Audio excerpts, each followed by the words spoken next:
The National Commissioner and CEO of the Nigerian Data Protection Commission, Vincent Olatunji, has spoken on the importance of privacy rights. Olatunji made this known during a study tour for a Somalia data protection expert delegation to explore Nigeria's data protection ecosystem and its unique models. The Somali Ambassador to Nigeria, Jamal Mohammed, who expressed his desire for Somalia to learn from Nigeria's data protection practice, urged the delegation to leverage on Nigeria's expertise and experience in data privacy and security so they implement some of those when they return to their country. About all of us working together, because we keep talking about having a global digital economy, and the foundation of any digital economy across the globe is the digital ID, and the need for the protection of the privacy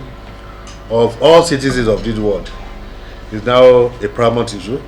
Even at the level of United Nations, because your identity, the need to protect is now your right, it's a human right, and that's why all countries across the globe are trying to put in place measures to ensure that they have their enforceable data protection rights, data subject rights, to ensure that they have enforceable data protection national legislation, and to also put in place an independent data protection authority to ensure that they enforce the laws that we put in place in their countries.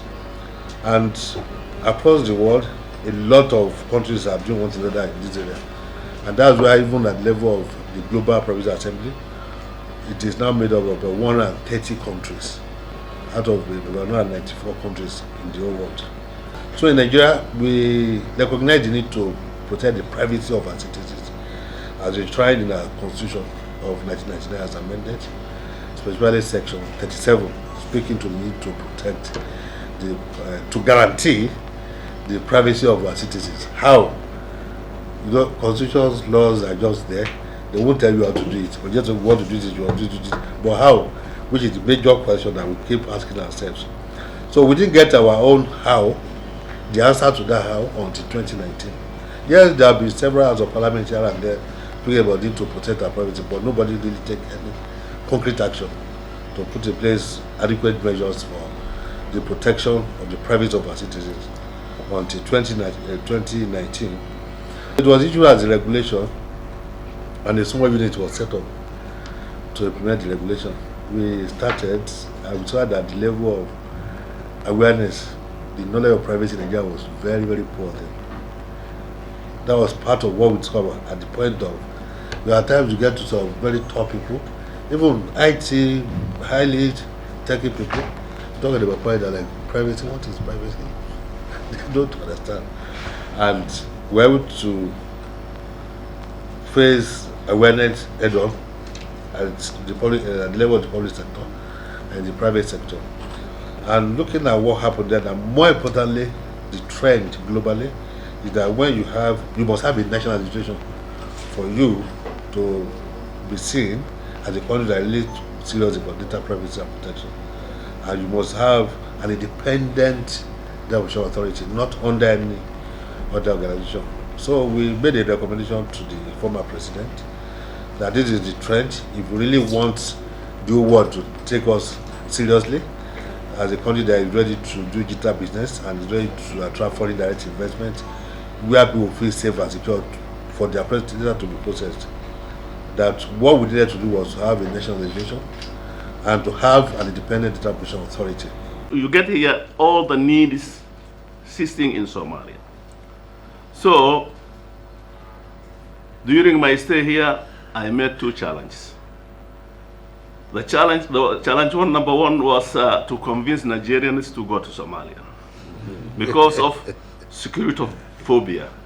They have security phobia about Somalia.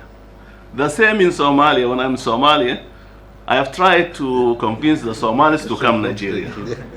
But now we have got an opportunity.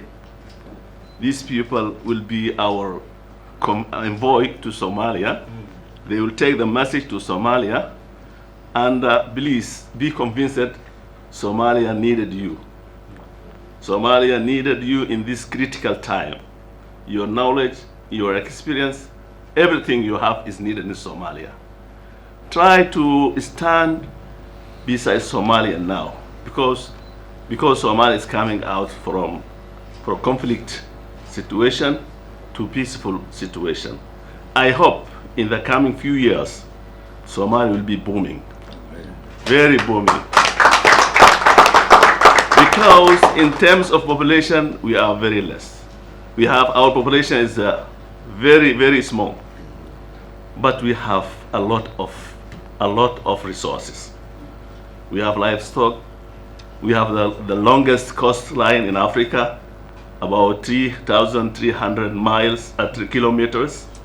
We have agriculture, farming area, so everything is available in Somalia, but we need the knowledge, we need the experience of our brothers in Nigeria.